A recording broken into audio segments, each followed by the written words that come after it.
गोबां सम गोबां दिनसिम गोबां बोसोर जोंखौ नेहोबाय दिनैसिम जों नेयैनो जों दिनैबो आसा खालामनानै दं दैदेनगिरिफोरनि सायाव जे थाबैनो माबा मोनसे जोंनि न'खरनि सोद्रोमा जायफोरनाखि NDFB फोर जोबथेसालियाव दङ बिथांमोनखौ थाबैनो जोंनि न'खराव होफैगोन होननानै जों बर'नि दावहारु बिर जोहोलाव NDFB-फोर NIA केस नांनानै थानाय सा-8नि हियारिं पिटिसन होनाय जादोंमोन। बिनिनो सा-4आ उदां जाबाय।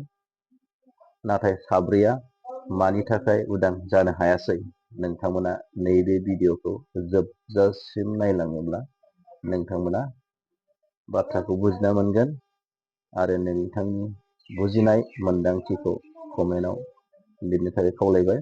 लोगोसे नोंथाङा आंनि चेनेलाव गोदानब्ला चेनेलखौ साबस्क्राइब खालामनानै लानो थाखाय खावलायबाय। बेबायदिनो गोदान गोदान आपडेट फैबाय थायोब्ला नोंथाङा मोननो हानाय बायदि। 8 जन बेवहाय पिटिसन मारिनायाव जों 4ल' बेल मोननाय जाबाय। ओमफ्राय 4आ बे NIA-फ्रा अबजेक्सन खालामनायनि खारनावहाय मोननाय जायाखिसै। बे मानि थाखाय जाखो जों मिथिस' हाला।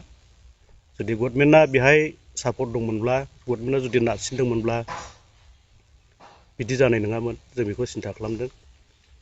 बेनि गेजेरजोंनो जों दिनैहाय जाय खुंथायाव थानाय गोहो गोनां बिथांमोननिसिम जों खर' गंग्लायै आखाइ खबजबनानै खुलुमदों। आरो जायफ्रा दाबो जेलावहाय दङ बिथांमोननि थाखाय जेन गोसो होनानै खामानि मावो बिनि थाखाय जों बिथांमोनखौ खावलायदों। उन समाव बिथांमोननि जिथुनाखि बुंनाय बाथ्राफोर बिथांमोना सान्ति सुक्ति होननानै जोंनि सायाव पाब्लिकफोरनि गेजेराव बुंबाय थादों। खिन्थु सोर साबसेया सान्ति मोनखो बेवहाय साननो गोनां। धरिलक मार्टार्स फेमिलिफोर जेलाव थानाय फेमिलिफोर आरो बेबायदि गोबां NDFB-फ्रा दिनैहाय जिथुनाखि मोननांगौ मोन्थाय बेफोरखौ मोनाखै। बेखौ नुनानैबो बिथांमोना माबोरै सान्ति जाखो होननानै बोरै बुंखो बेयाव माने जोंनि गोसोआव सोंथि फैबाय थायो आरोना। गोबां मानसिफ्रा दिनैहाय जोंनो सोंहरबाय थायो माने जेलाव थानायफ्राबो माबोरै जाखो मा मावखो। खिन्थु जोंनि गेदेमा बिथांमोना मावगासिनो दङ होननानैहाय मिडियाफ्रावहाय बुंबाय थायो। बिथांमोननि बुंनायावनो पाब्लिकफ्राबो जेनेबा बेस खालामो नंगौ मावगासिनो दं खोमा। खिन्थु जों दिनैहाय 9-10 बोसोर जों कर्टआवहाय थाबाय थानायखाय उखिलफोरजों रायज्लायबाय थानायखाय जों मिथिगौ माने मैयानि जिथुनाखि जाजमेन्ट ओंखारनाय जिथु बेल मोननाय बेवहायबो गभर्नमेन्टनिफ्राय जेबो प्रेसार गैया। जाय जोंनि एडभकेट बिथाङा गोसो होनानै मावनानै बेखिनिखौ मोनबाय। 4आ अबजेक्सन खालामजानानै थाथ'नाय जाबाय आरो। दा जायफ्रा रिजेक्ट जाबाय दा बिथांमोना हाइकर्टनिफ्राय रिजेक्ट जाबायब्ला बिथांमोना सुप्रिम कर्टआव थांनांगौ जायो। दा सुप्रिम कर्टसिम थांनांगौब्ला जोंबायदि फेमिलिनि मानसिफ्रा बोरै सुप्रिम कर्ट खारनो हागोन बे जोंनि थाखाय असम्भब। दा बिनि थाखायनो जों जोंनि खुंथायाव थानाय जाय गेदेमाफोर बिथांमोनखौ जों खावलायदों जेन इमिडियेट गोसो जायोब्ला मावनो हायैनि खोथा गैया गयो। खिन्थु माब्रै गवाखै जों बेखौबो मिथिगौ। खिन्थु जों बेखौ दा प्रकास खालामनाय नङा। खारन जाय उखिलफोर बिथांमोना जोंनो एडभाइस होबाय थायो खोन्थाबाय थायो नोंसिनि लिडारफ्रा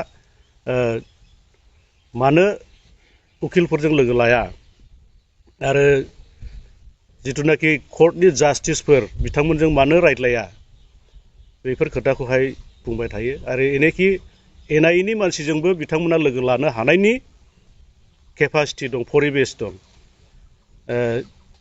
एसे एनै ओरै रायज्लायनानै मिलायनो हानायनिबो बेवहाय बेबस्था दङ जों बेखौबो मिथिगौ।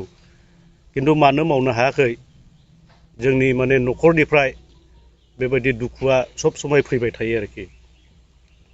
मोनसे खोथा आरो साननो गोनांबाव जिथुनाखि जोंनि NDFB-निनो आगुनि जाय लिडार बिथाङा बुंबाय थायो माने BTR एकर्ड जानायनि सिगांनो जायहा जाजमेन्ट जाखादों जाजमेन्ट ओंखारखानाय बिथांमोनखौ बख'नायाव जोंहा गोब्राब जादों होनबाय थायो खिन्थु आसा बिसोरखौ बख'नो हायाखिसै थिगैयासै खिन्थु जायफ्रा आन्डार ट्रायेलाव दङ दासिमबो बिथांमोननि थाखाय मानो खामानि मावनो हायाखै मानो बख'नो हायाखै बे जोंनि थाखाय सोंथि बेनिफ्राय बिथांमोना मा खालामनो सानदों मा मावनो सानदों बेखौहाय बिथांमोना जोंजों मालाबाबो रायज्लाया खिन्थु जोंबो रोङाब्लाबो कर्टखौ जों 10 बोसोरसो थाबायबाय थानायखाय बबे समाव मा खालामनांगौ बेखौ जोंबो एसे मिथिसिगौ खिन्थु जों थाङोब्ला बिथांमोना जोंखौ नेग्लेक्ट खालामो बिदि जानानै दङ दा बे खारनावहाय खर' गंग्लायै जों खावलायदों बिथांमोना जेन गोख्रैनो जोंनि मानसिफोरखौहाय